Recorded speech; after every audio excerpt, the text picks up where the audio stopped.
There's nothing in life that can compensate for failure in the home. For sure. What would your advice be for listeners who, and maybe even listeners who are like, I'm giving so much focus to this, I feel like I can't give focus to my work or my business the way I want to? Well, I think that it kind of goes back to, we've talked about this, there's good, better, and best. Dallin H. Oaks was the one that gave that talk years ago, and he talked about what's good, better, and best. And so I think that we just have to kind of realign and like look at the things in our life, and is it good, and is there better things, and what's the best, and it kind of comes down to, on a daily basis, we kind of have to like brain dump, like, okay, all these things that are in our brain, and then look at it and decide what's the best thing on this list that needs to like be done now. I've seen people get kind of into the trap of like pushing so hard for success that their families are getting neglected. Yeah. And relationships are being neglected. And I think that that's something that I saw from childhood and being raised, just feeling a little bit like maybe things are off balance. And I mean, I see it around us all the time. There's nothing in life that can compensate for failure in the home. For sure. And I don't want to get to be, all my kids are gone and look back at the situation and be like, how did I do as a father and as a husband, and did I fail? Were my priorities messed up? Did I put more priorities on things where I shouldn't have? And I don't want to have regrets. And so are we checking ourselves? Are we having that check-in with our spouse? And are we on the same page? Does something need to be realigned? Yeah. And are we doing this together? Well, and it goes back to divinely done. When you do sit in humility and you start to prayerfully consider where you're off, the thought will eventually come. Yeah. And meditate. Yeah. And if you start to break down that pride and go, I'm willing to hear it, it comes. All right. So we're going to talk a little bit about our kids to start off with this episode. They're my favorites. So this is a fun one for me as a mom. But I want to start off with telling them a little bit about where our kids are. So do you want to start and I fill in the blanks, or do you want me to start with the child and you start with the next one, or how do you want to do this? Are you talking about where they're at right now? Just like, who they are, names, their interests, what they're doing. So Caitlin is our oldest. She's going to be 21 in July next month, 24th. And she has been living in Salt Lake and Orem, Utah. Yep. For the past year now. She's kind of split her time. Like, she lived in Holiday, Utah. She went down to Orem for a while, but she was back and forth between the house because she's working up in Holiday. Yeah. And now she's back in that house, even though she's got an apartment that she's now trying to rent back out. Exactly. Yeah. But she really likes it in Holiday. I think she'd just rather like live beautiful up there. Community, incredible people. Where is she working? She's working at the Fox Market. So she went to HXP back in 23. Humanitarian tour group to Israel and met Kate Fox. And so her and Kate became really good friends. Yeah. And now Caitlin's working for her mother at the Fox shop in Holiday. And that family's embraced her and have just absolutely loved her and treated her so well. So Caitlin is working for them, and she finished hair school in high school. She did EVIT. But the hours are different between here and Utah. So she's going to try to come home this June and test to get her license here. But there has been some talk of her possibly going and getting the hours she needs to then comply with the hours. I think she needs like 400 hours more. Even though it's only 100 hours difference in license, it's actually 400 hours different in curriculum. So she has to go get those 400 hours. So that's where she's at. But she's doing great. She's darling. She's traveling a lot. Right now she's in Europe. Yeah. She's with the Fox family and some other families, but she's also working right now on opening up more. She's had a lot of trauma from hard friendships growing up, really difficult friendships, and people are mean to her. She's such a sweet, I've just noticed that the mean kids like to find the nice one. And so she's really pretty and just so sweet. And so she's had some really hard experiences, and she's learning to trust people and learning to trust that she belongs. Well, she's amazing. She's amazing. All my kids are. And then Kelson just turned 18, and now he thinks he can go anywhere and do anything he wants because he really does, right? Because he's now an adult. He thinks he's the boss. Yeah, exactly. He's been doing alpha male with you. Yeah. Which has been really interesting to watch. Until he has to pay for something, and then it Oh, yeah. Suddenly he's very then all of kind a sudden and it's sweet. like, Hey, yeah, Dad, he butters you up. exactly. Right? So funny. So yeah, right now he's currently at Lake Havasu with some friends. So our kids are all in play Yeah. mode right now They for the have summer. great lives. I know. So yeah, he also has a mission call for our church to go to Bolivia for the next 2 years. 2 years. And he's going to the Santa Santa Cruz Cruz North North. Mission, which Mhm. borders the Amazon rainforest. Yeah, Brazil so on cool. the east side and Chile on the And he couldn't be happier. west. He did an HXP, a humanitarian experience in Chile last year. He wanted to go to Yeah, so Chile he wanted to so go bad. back down there so bad. And so Bolivia's close enough, and he was so happy. exactly. So I think, yeah. So he leaves the end of July, reports Yeah. the 21st, and then he goes to the Provo Missionary Training Yeah. Center, and then he'll go. And down right there. now, we are noticing he's doing that separation with you and I. He's getting ready to leave, so we're seeing kind of that alpha male, like I don't need you, I've got this. Have you noticed that? And it was cute because we did a trip to Europe a few months back, and I kept having the thought to ask him, hey, where do we go? How do we get there? And letting him navigate to build his confidence.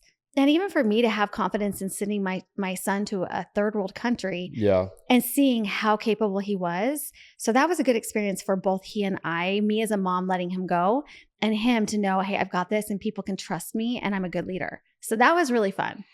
Yeah, one of the things that I think you've done well with our kids is like teaching them how to use their own intuition. Yeah. And he's definitely going to have to do that as far as like when he's down in being Bolivia safe and making good choices. What he needs to do and navigate and make choices. And yeah, he's going to do awesome. Yeah. So we're going to miss him. I think you're going to, I have a feeling it's going to be harder on you than you let on. It's already been very hard on me. A lot of emotions going through this process. Okay. So that's Kelson, and he is fun. Kelson is all things like, he's a boy and he's like rough and tough, but like, he's so like, people really like when he lets people in, people love him. Well, he's so like fun. And a few weeks ago, I was asking him like, oh, what's stressing you out about preparing for your mission? He's like, well, I really got to get my pants and my, shirts and my shoes and stuff like that and my suit coat. And I'm like, well, you've got like 2 months to go. Yeah, you're going to be fine, bud. You're going to be fine. I think we can figure that out. But it was just kind of interesting that those were at the top of his list as far as being what was stressing him out the most. And so I kind of thought about that for a little bit and thought, even with our own Heavenly Father, like how he must think that these small things that are on top of our list, the things that we think are so important. Like, I got you, you've got time, and so you've still got like 3 months, and really like trying to just get clothes is your biggest concern. Do you know what? And I love you brought that story up. It segues so well into what we're going to talk about. But before we do that, we have to touch upon our last child. Yes. We can't leave her out. But everybody who is listening, like, hold that thought, because we're going to go back to that. Yeah, so Landry, our youngest, she is 13, and she'll be 14 in December, and she's going to be in 8th grade. She will be, Yeah, so she spends a ton of time dancing, like 20 hours a week. Yeah, she's a good little dancer. So she dances competitively. She's usually at dance every night. Company. So now we come home and eat dinner, just the two of us. Last night we were eating dinner because normally Kelson's in and out. Yeah. And at least we have Kelson. But last night you and I sat at the table, and it was the first time I think it's ever happened. We just sat there, and I was like, wait, Kelson's not going to be coming in the door any minute. We're all alone. And I realized this is what it's like going to look like when he's on his mission. Yeah. So we got a gym pass. We can go to the gym. You really did. You went and got the gym pass. That's what's so funny. It's like, so all we right, can go to the gym at night. We got to find some things to do to keep us busy at night. But yeah, Landry, like yesterday, she did 8 hours of dance. 8 hours. Yeah. She's phenomenal at what she does. But it comes with, like in life, everything great also comes with hardships. And she navigates it so well. And she's an amazing dancer. And she doesn't want, anytime I ask her, like, is it too much? Like, what are your thoughts? She's like, and even when it's hard, I ask, are you saying you want to give up? Nope. Yeah. Nope. And she keeps doing it. Discipline. She's got a lot of grit. Yeah. I will have to say that for her. Like, she does. It hasn't been easy, especially with friends and new teams and stuff like that. But she's persevered, and she's got grit, and she hangs in there, and she'll come home with like this is going on and this is going on. And sometimes then she'll get emotional about it, but we talk about it and we're like, hey, what do we need to do? You're to move allowed forward? to have those feelings. Now let's talk about it and let's process through them. And not just like, we don't write her off, and say, get over it, and that's just how it is. Or, I think you just need to like, let it slide off, but we talk about that and then she's allowed to have those feelings and then we problem solve on what do you think you need to do. Totally. Okay. Now going back into that story that you shared just a few minutes ago, it's about being patient in the timing, patient in like the things we want and what we're going for, and having the experiences that we've had building a business. I would say that we really have had to be patient because we've had to weigh what is most important at what point in our life. So stepping back and kind of having a perspective from a more like wider view of where we need to be, what we need to be doing in our lives. And so we're going to dive into our business and where we're at now with that. That's what we're sharing today, because you and I are stepping into a whole new season of our business. Anybody watching us has probably seen like we've really scaled it. Mm-hmm. Wouldn't you say? We've been very careful about what to take on. Yeah. And the reason why is because we knew we had things to focus on, like health, our children, our marriage. Like we just knew we had a very strong awareness of what we needed to be fixed. And that's going back to episode 1 that we filmed. Our very first episode talked about like we had a lot going on. Yeah. And I think even our episode on trust, like a lot going on, and we had to take care of that. We wanted to first. We wanted to get that correct. I think it's like what we were talking about in a previous episode about like foundations and stuff. And I think that we needed to get the foundation right. And there was a lot of like problems with the soil, so to speak. Yeah. And so we really had to kind of like get all of the engineering done on that foundation and get it all figured out. And that way we could build a solid foundation. Because I think a lot of times what happens is that you can get really successful at business, but it comes at a cost. Yeah. So what cost is it coming to up front? Right. And what's going to be the outcome of putting all that time and attention?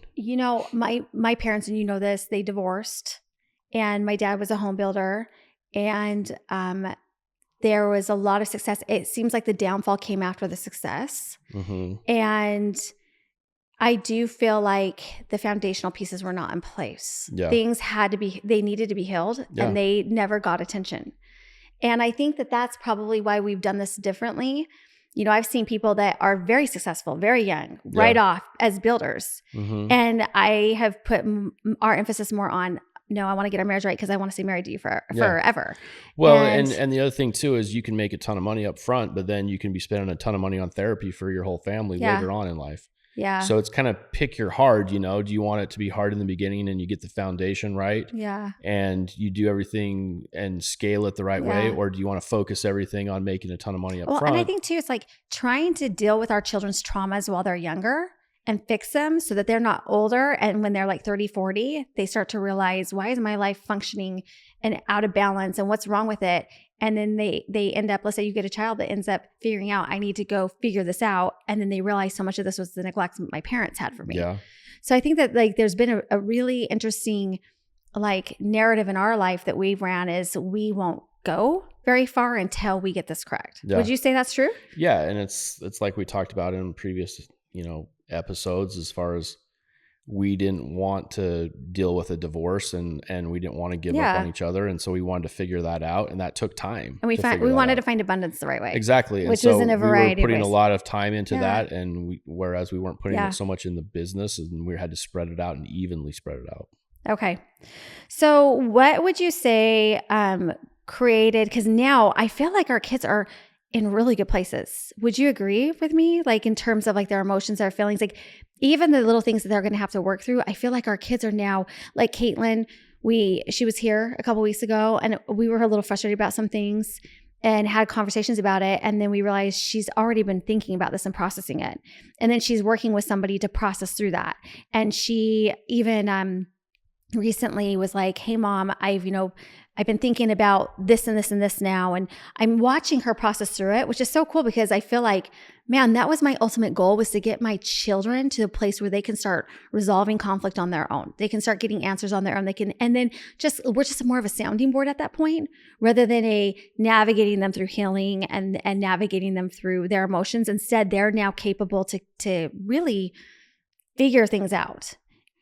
Yeah, I think that we've done a really good job with giving them the correct tools and principles and teaching them how to. It's so cute too, because they'll ask for things now. Yeah. Like, mom, do you mind, if I schedule with this person? Or, hey, mom, I want to see this person to help me with, my health, because I'm worried about this and this and this. This keeps coming to my mind.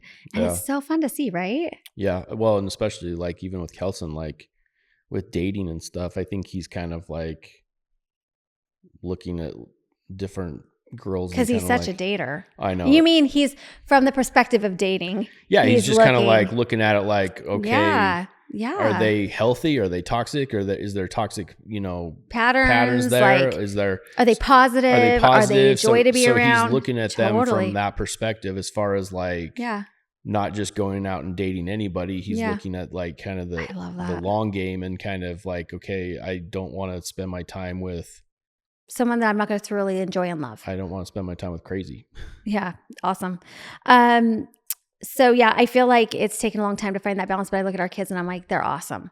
Like, they really are doing awesome. I just feel like we've armored them up and suited them up, and we've given them the tools that they need. And it's so fun watching them then go through the motions and ask for things and like kind of figure out what they need. Because there was a time where I was the one that was going, come on guys, let's sit down. Let's figure out what everybody needs. Mm-hmm. And we would sit. One of the things we always did was we sat down as a family again and again. We'll get into an episode about that. But we would really go through each person. What are your physical needs, your mental needs, your emotional needs, your spiritual needs? What can we do to help support you here? And we did that for several years. We've done that again and again and again and again. And that repetition teaches our children to then get into that same mindset themselves. So that's, I think, probably the biggest blessing of holding off and not getting so busy that we couldn't invest all that time and energy and resources and our intuition into like figuring out what can we help them with.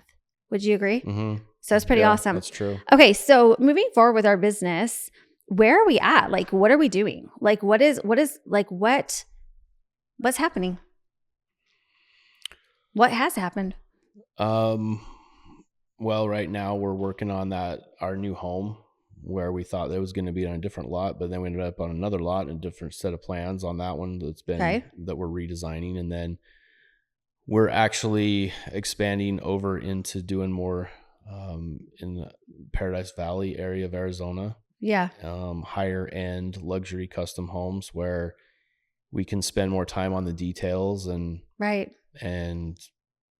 there's more budget, if you will, and more in the homes. Yeah, and more in the homes. Because it's fun. It's a challenge. It's the getting in there, the nitty gritty, all the stuff. Yeah, so we're working some stuff out right there with that, and it's in the works right now, and it's going to be coming up in the future. And then, so right now, I think we're really laying out the game plan and with the business, as far as like going through and tweaking things that we feel like needs to be done. Processes, procedures. Yeah, processes and procedures. Contracts, and everything's getting because once you start on a house for a homeowner or a buyer, it just gets to the point where you get busy real fast, and then it's harder to go back and really correct that foundation when you're midstream. Yeah.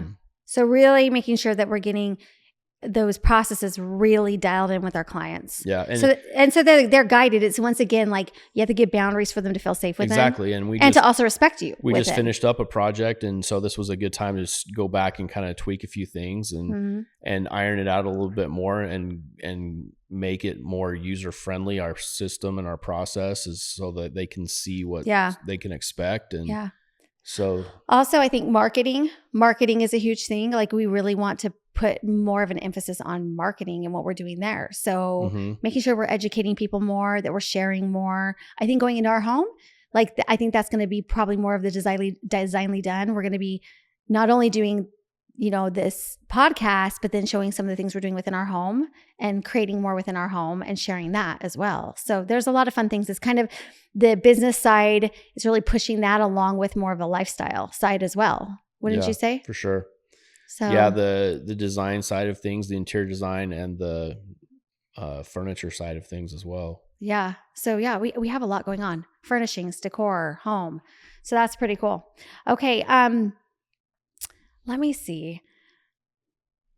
I feel like let's talk about some of the challenges with this too. Like we're in a different market.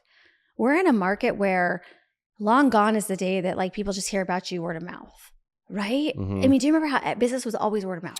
Yeah, it was all word of mouth. Always word of mouth. Yeah, and now it's become where you've got to have a social media presence, and you've got to have a strong web presence, and you've got to have, with all of the information that's out there on the internet, clients are doing a lot of back end work, and they've got to know a lot about you, and they got to be comfortable. And so we're trying to produce more content and educate people, to where they feel more comfortable with us and what to be expected. And well, and I think also too, it's educating them where we've learned from our mistakes, from shifting things in our business, as well as even observing, not to put any other builders down, but observing the mistakes that we hear when people give feedback about other people. Yeah. Which it's unfortunate. I mean, I'm sure people have heard things about us, and I would hope that they give us the grace to know, you know what, I'm sure they're trying to fix that, or maybe I don't know the whole story. Yeah. But overall, like we're trying to educate people so that people have that trust, and then trying to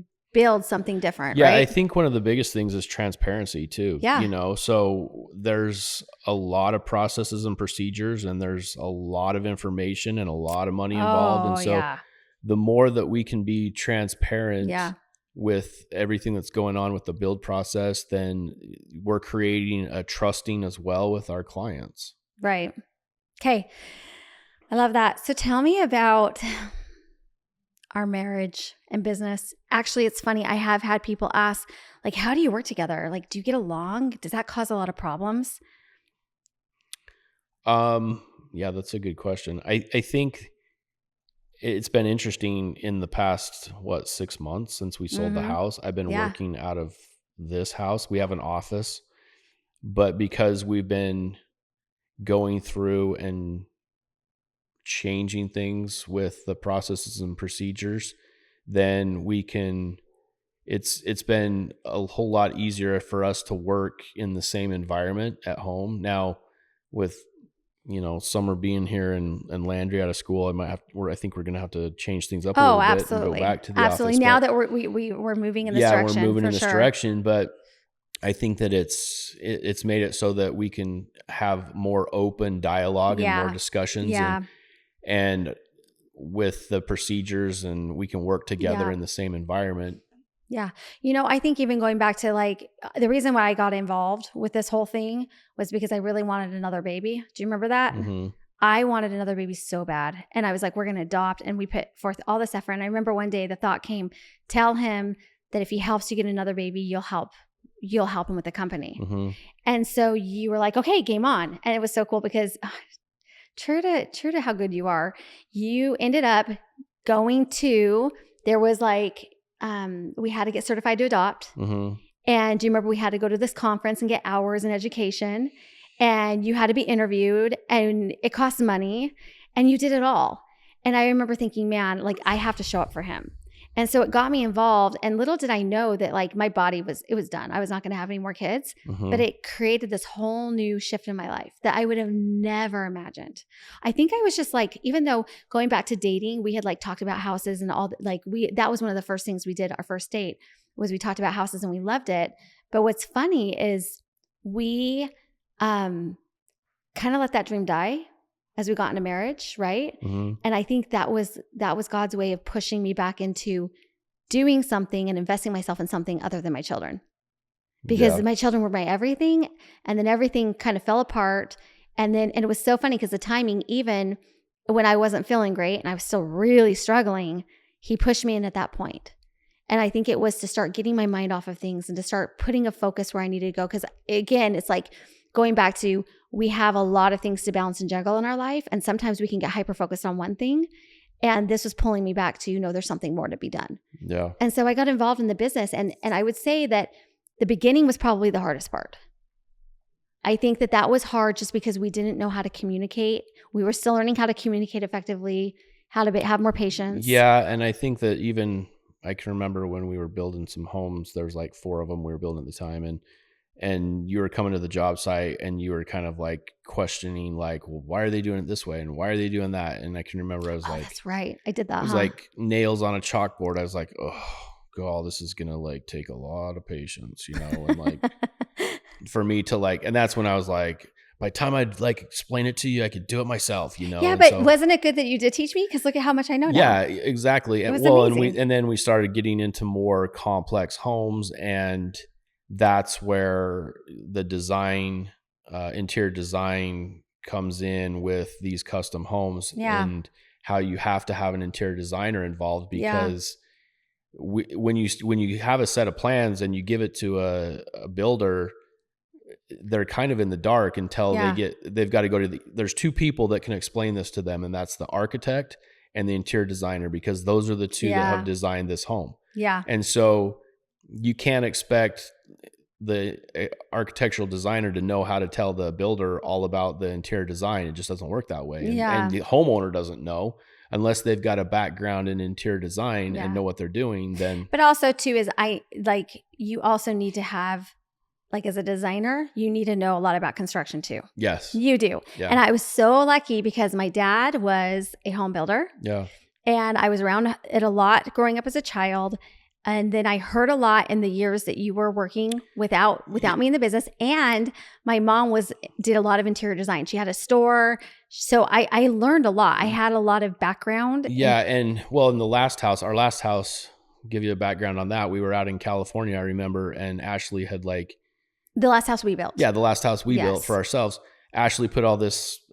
You actually put all this graph paper together. I graph papered my whole house, and you laid it out on the table and hand drew the whole entire house. I knew the size of every room, and then and the elevation, and every room was done down to like the inch, and then pretty good. I can remember coming home and we're pulling tape measures, and how big is this and how big is that, and is this going to fit? And then we just took all the graph paper over to an architectural designer, and he's like, wow, okay. And so we just had him put it in CAD, and then he did all the mechanicals and electrical and plumbing and the roof lines and stuff, and it was pretty much, you'd done everything for him. Yeah.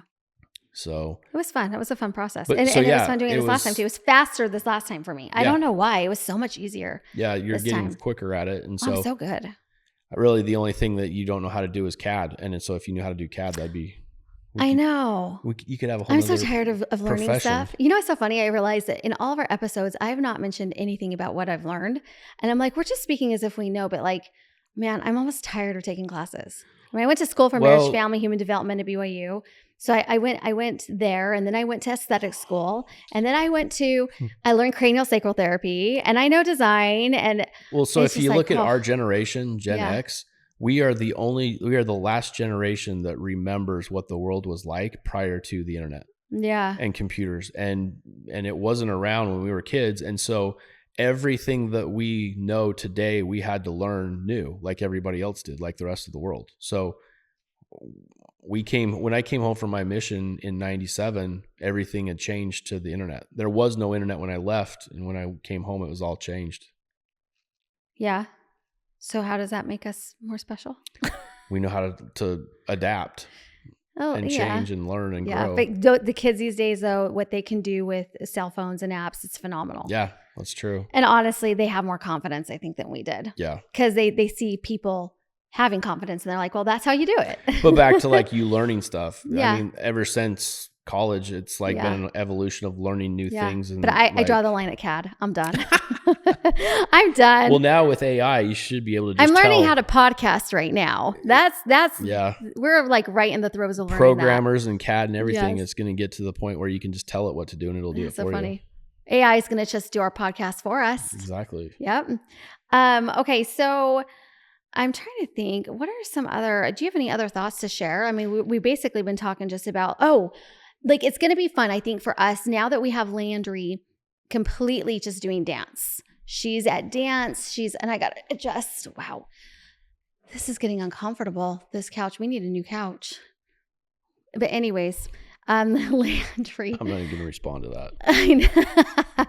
I'm trying to put a little nudge in there and get something out of this. Anyways, Landry is now at a stage where she's dancing in the evenings. I mean, she's doing 20 hours in the evenings of dance. Mm-hmm. You and I have all this time, which is really fun because I think we're going to be able to date each other even more, which we're going to lunch with each other all the time. We're very, very good at that, but we'll be able to put some fun things in.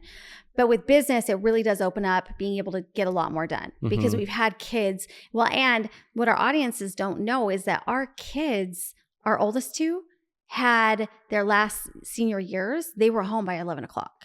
12 o'clock. So we had kids home super early. And so we were spending a lot of time with our kids. That was kind of a blessing, I think, with our kids coming home at half day, is really getting that last year with them. Yeah, especially with Kelson too, preparing to go on a mission. Yeah. We've spent a lot of times at lunch during the day after he got home, having conversations, and working through things. And so problem solving, and hey, you're going to have a companion that you don't know, and they're going to get on your nerves, and you're going to have to problem solve. And this is going to be really good experience, life lessons for when you come home. So lots of conversations.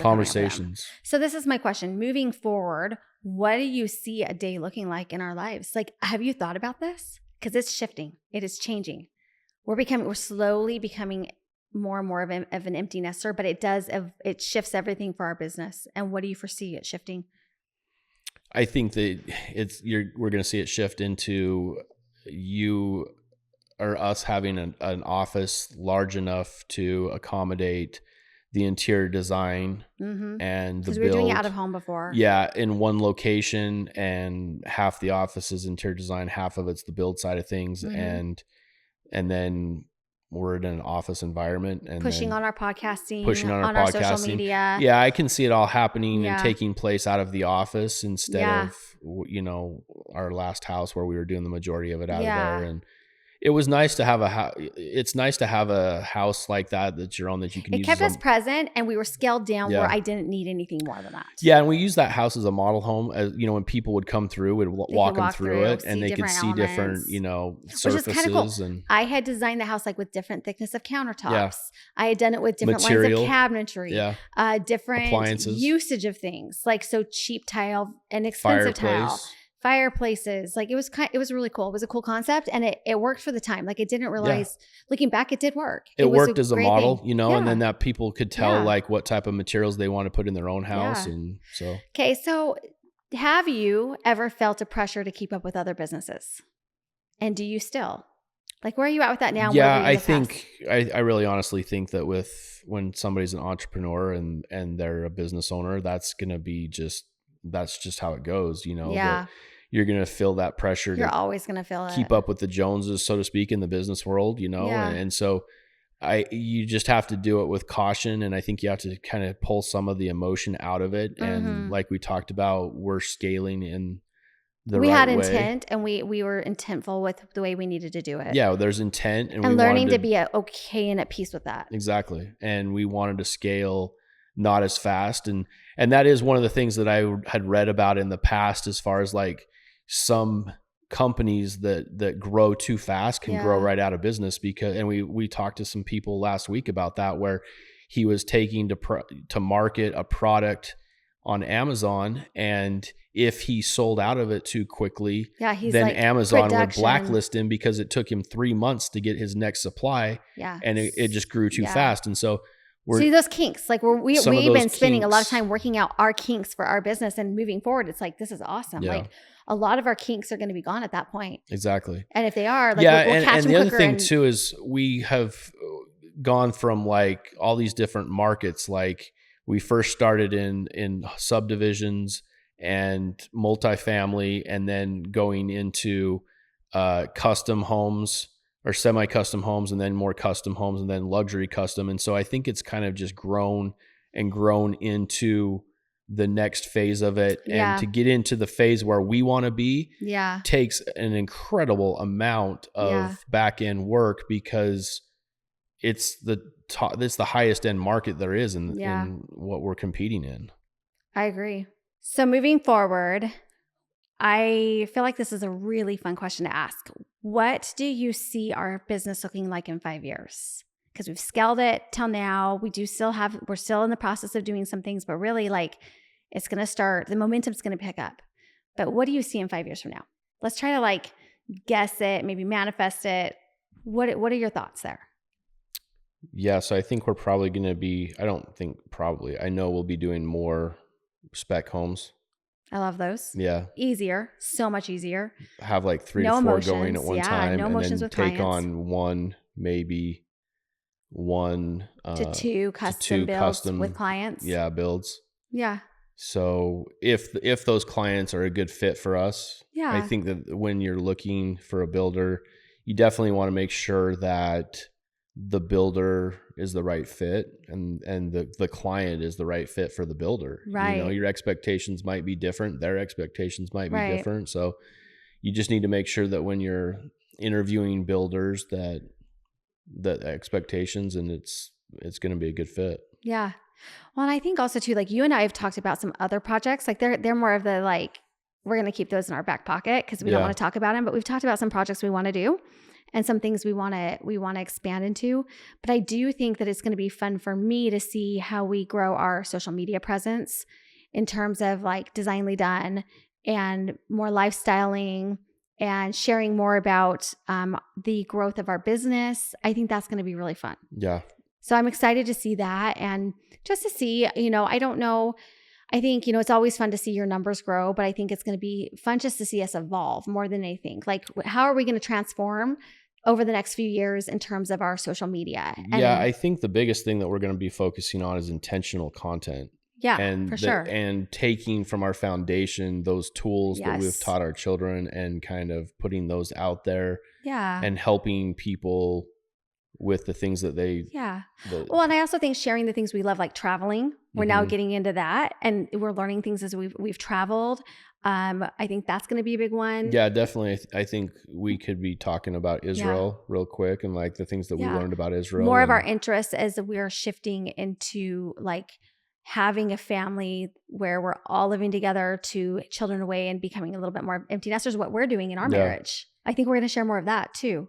Don't you think? Yeah, I think so. And then I definitely, architecture is a big one for us, and like you mentioned before previously, how when we were in Israel, you took a lot of inspiration for our next home from traveling, So traveling is going to be big. Yeah. So I think traveling overseas and things and picking up architecture and then bringing them back and then incorporating it into builds from all over so that there's an intention to what we're in building, like with the, whether it's mosaics or whether it's how things processes. It expands your awareness and it gives a story. Yeah. And so it's like, hey, this house has a story and let me tell you about the story behind this house and how it came to be. And so we learned this at this location and we brought it over to here. And that's how the background. Yeah. I think it's going to be fun just to see how we evolve and how we share. And I'm going to be quite honest, it's scary. I've been really practicing with our own just personal page. And it is scary because there's this sense of, there's a lot of vulnerability there. And it's not that I don't mind being vulnerable. I think I'm a pretty vulnerable person.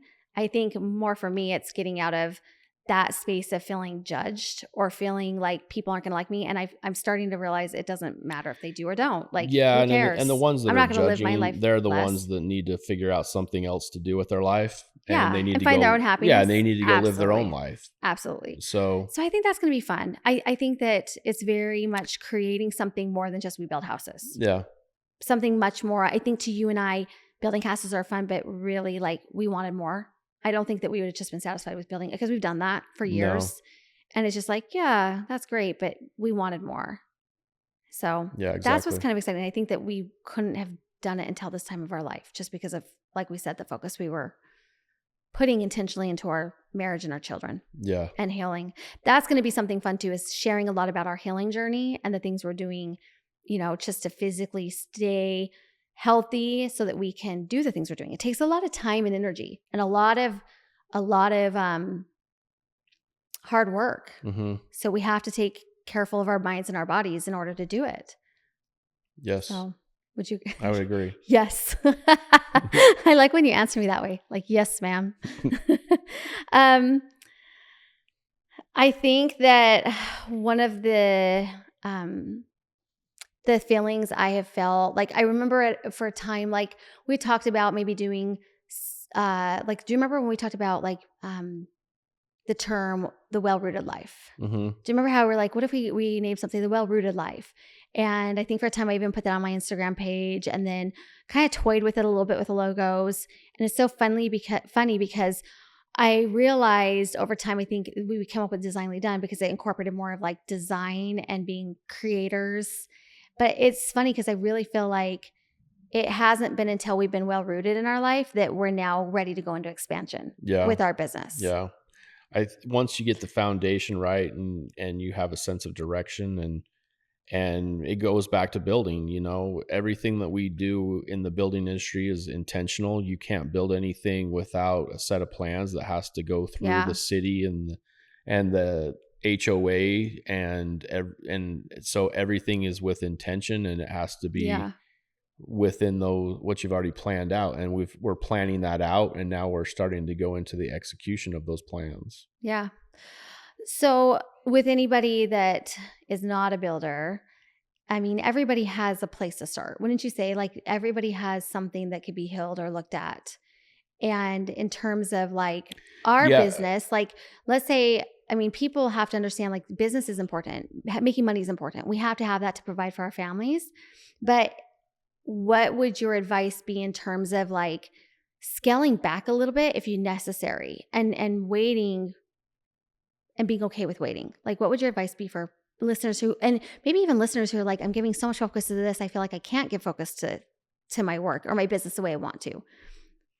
Well, I think that it kind of goes back to we've talked about this. There's good, better, and best, Love and that it. was a talk that was given years ago, and it's like It's a church talk, by the way. Yeah. Dallin H. Oaks was the one that gave that talk years ago, and he talked about what's good, better, and best. And so I think that we just have to kind of realign and like look at the things in our life, and is it good? Is there better things, and what's the best, and it kind of comes down to on a daily basis, we kind of have to like brain dump, like, okay, all these things that are in our brain and then look at it and decide, okay, what's the best thing on this list that needs to like be done now? Right.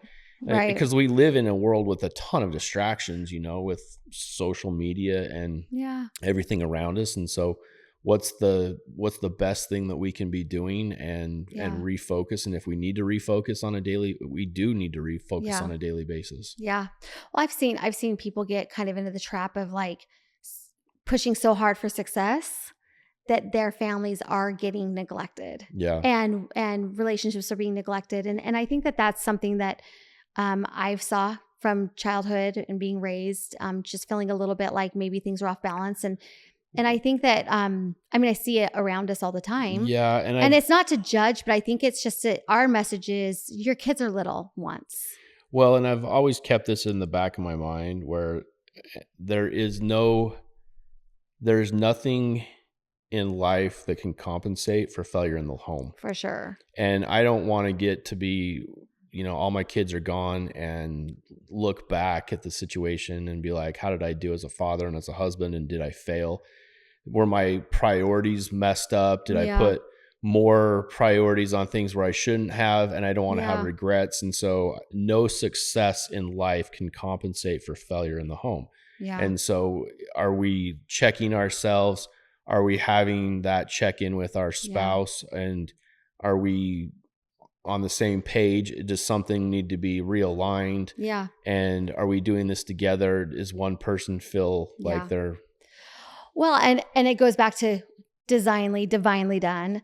When you do sit in humility and you start to prayerfully consider where you're off, the thought will eventually come. Yeah. And meditate. Yeah. And if you start to break down that pride and go, I'm willing to hear it, it comes. And the weird thing with meditation, I think, is like it takes a good 30 seconds to a minute to clear your head. Well, for you, some people it takes longer. Well, it can take me longer sometimes too, because you have all these racing thoughts and like, oh my gosh, I saw this mountain bike post and I saw this gun or I saw these golf clubs or I saw, this Or I'm boat, worried about this and this or is I'm bugging worried about me and this. that person's So nagging at me. by time you clear your head out of all of that Yeah. stuff that's in your head, that's the distractions, Yeah. then all of a sudden it just gets to the point where, okay, now all that's gone and I've blocked it all away. Now I can hear the thoughts that are in your subconscious and like what needs to take place. Totally. And everybody knows. Totally. I think we're shoving it under the rug, for the most part. And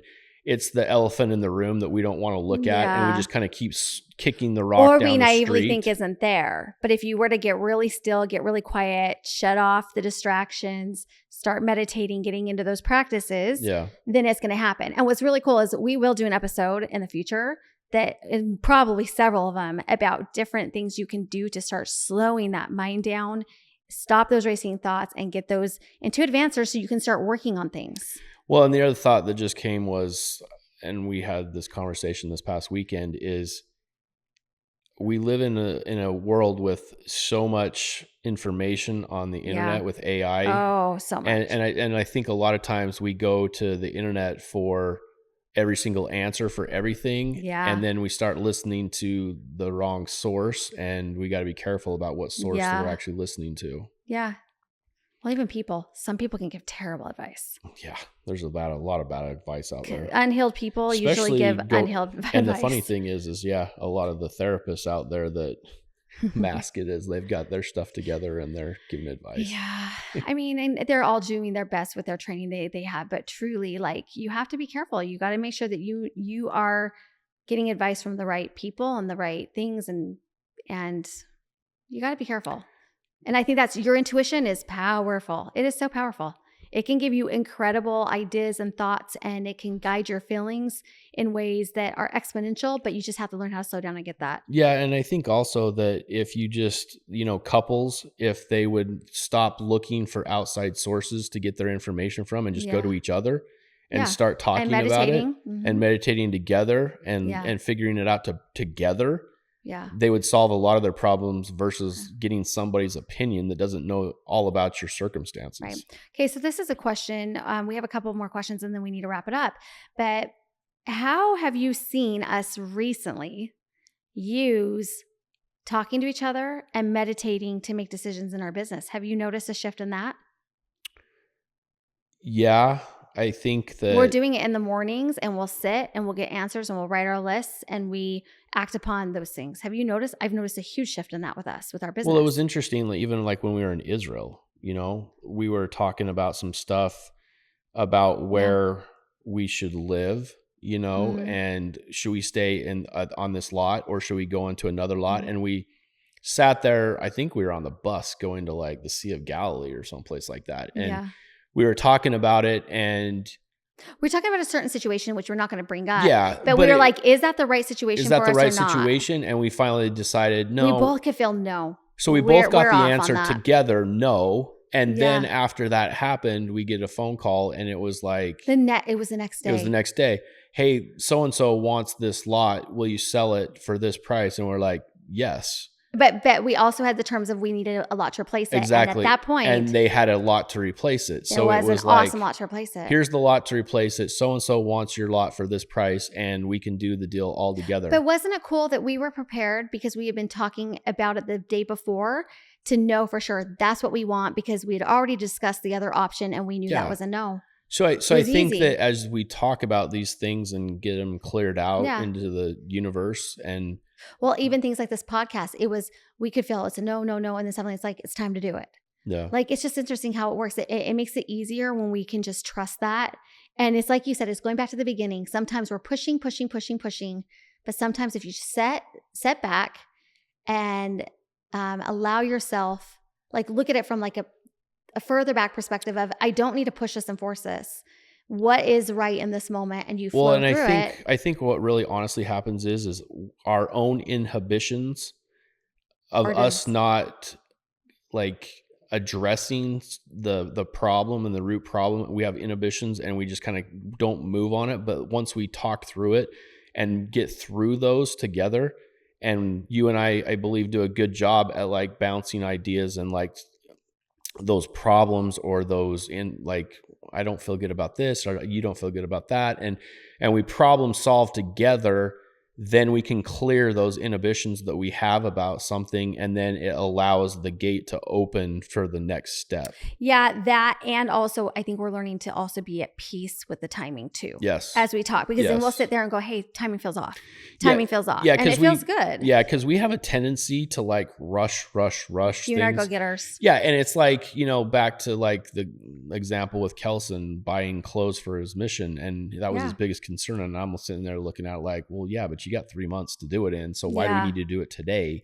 Yeah. And so it's one of those things where timing, it doesn't have to happen right now, because what if those clothes come on sale and we just like, saved $500 and just the timing wasn't right. But at the end of the day, you still got it by when you needed it. For sure. For sure. No, I think that has been such a gift to me. I know that like we've had all these things that we've like been working towards, and you keep wanting to push play on everything. But like I've been backlogging some stuff. I've been preparing and working on some things and cleaning things up, and we've been organizing things, and we've been getting systems in place, and we've been doing all this. And part of you is like, well, we started the process, let's push play now. Yeah. And we've been, and time again, it's like, no. But the cool thing too is we have both felt this season right now we're in is a little bit of a downtime. Not that we've been working and we've been doing some work, but it hasn't been as push as before, because we have felt this is the last kind of bit of time we have with Kelson before he leaves. Mm-hmm. And it's okay to just slow it down and enjoy the season until it all gets going. Yeah. So it's been really awesome. And I think it's been really good. And I think that would be my message for today is trust in timing, and really sit back and decide what is most important. Is it all about winning at the end of the day? Do we want to be the richest and have the best of everything? Or do we want to kind of spread out our abundance a little bit and maybe focus a little more on our family, because kids grow so fast? Yeah, I think it's a more of a marathon and not like a sprint. And a lot of times you gotta.